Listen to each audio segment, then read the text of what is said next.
So I bought this boat, 1959, 14-foot aluminum john boat, and there was an old patch on the front. Put it in the water and it leaked.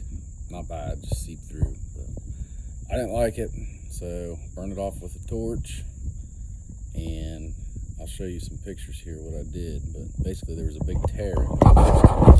I used these sticks. They're aluminum soldering sticks. Torch, get it up to 700 degrees. You can melt it in there. So I melted the outside. I put an aluminum patch on it with rivets, and then I soldered with these aluminum sticks on the inside to close it up good. And the perimeter of the patch on the outside here, I just put some JB Weld on. So I think it's gonna work.